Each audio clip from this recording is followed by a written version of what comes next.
cardboard sign trembled in her tiny hands, its edges curling from the morning breeze. By my bike. Mommy needs money for food. 7-year-old Barbara Watson stood barefoot on the curb of a quiet Fresno street, her pink bicycle propped beside her, the one with white tassels on the handlebars and a daisy basket that once carried her dreams. Tears clung to her lashes, but she held her chin high, just like her mommy had taught her. From behind the wheel of a black BMW, millionaire CEO Arthur Stribling froze. His hand hovered over the steering wheel as he read the shaky letters again. In all his years of building empires, signing million-dollar contracts and attending charity galas, he had never seen anything that hit his heart so hard. Before we continue, if stories of real, raw human kindness move you, don't forget to like, comment, and subscribe to Everyday Heroes. Your support helps us share more true to life stories that restore faith in humanity. The sun had barely risen over Fresno when Barbara slipped out of her room. Her small feet padded softly across the cold linoleum floor. Through the thin walls of their rundown apartment, she could hear her mother sobbing again, a sound she'd grown used to, but never numb to. Amanda Watson sat curled up on the couch, her once crisp office blouse now wrinkled and faded, a laptop open in front of her, rejection emails filling the screen. Barbara stood there quietly, her stuffed bunny Mr. Whiskers clutched tightly in her arms. "Mummy," she whispered, "you said we'll be okay, right?" Amanda quickly wiped her tears, forcing a smile. "Of course, baby. We always are." But her voice cracked on the last word. Barbara nodded, pretending to believe her, but inside, something stirred. A fierce determination that no 7-year-old should have to feel. When Amanda went back to her job applications, Barbara tiptoed to her room. She looked at her bike, her birthday present from last spring, her favorite thing in the world, and whispered, "It's okay, Daisy. Mommy needs food more than I need you." She grabbed a piece of cardboard from an old cereal box and used a red crayon to write her message. "Buy my bike. Mommy needs money for food." Then she carried the bike outside, dragging it down 2 flights of stairs, her little hands shaking from both effort and fear.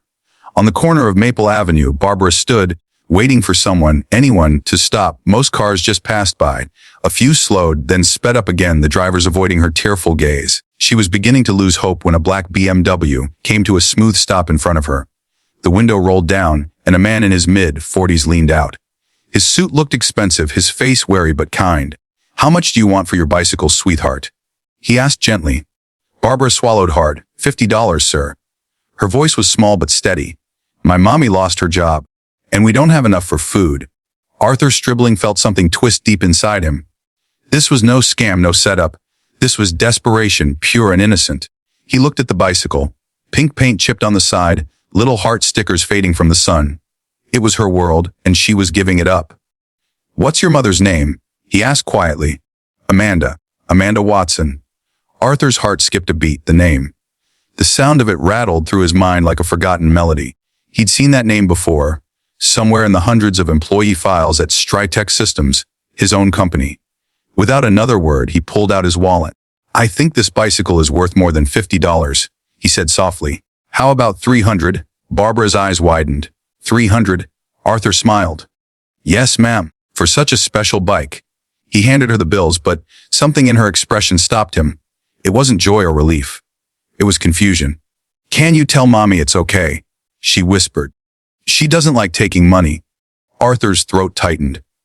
"How about we tell her together?" Amanda answered the door, startled to see her daughter standing beside a stranger. Her heart jumped, until she saw the familiar logo on his shirt cuff. "Strytech Systems, Mrs. Watson," Arthur said, extending his hand. "Arthur Stribling. I believe you used to work for us." Amanda froze. Shame and bitterness washed over her face. "Yes," she said quietly.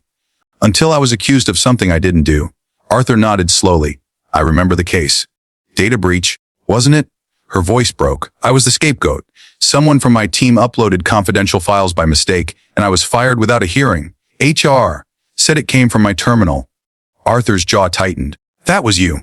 "Yes," she whispered. "And ever since, no company will touch me.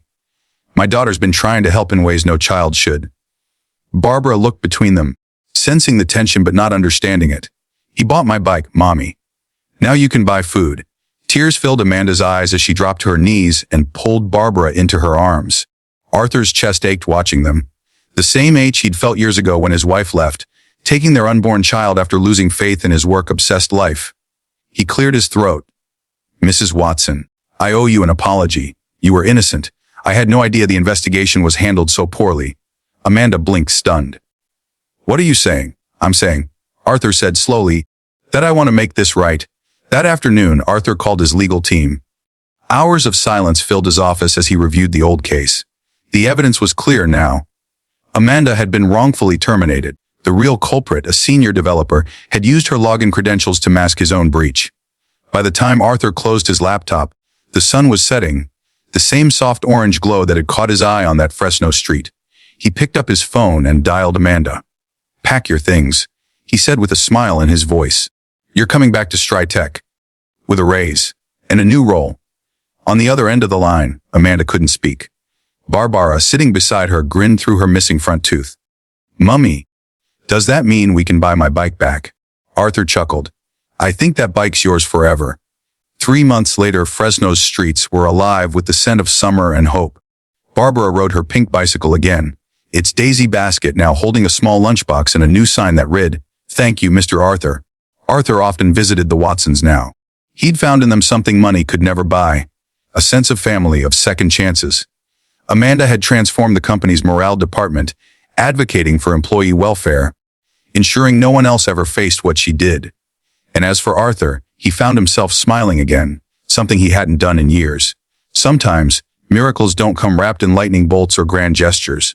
Sometimes they ride in on 2 small wheels, pink with tassels. Before we wrap up, if this story touched your heart, please like, comment, and subscribe to Everyday Heroes. Share it with someone who needs a reminder that kindness, no matter how small, can change lives. In a world obsessed with wealth and success, it was a child's love and sacrifice that reignited humanity in a man who had lost his way. Buy my bike. Mommy needs money for food. Those words weren't just a plea. They were a miracle waiting to unfold.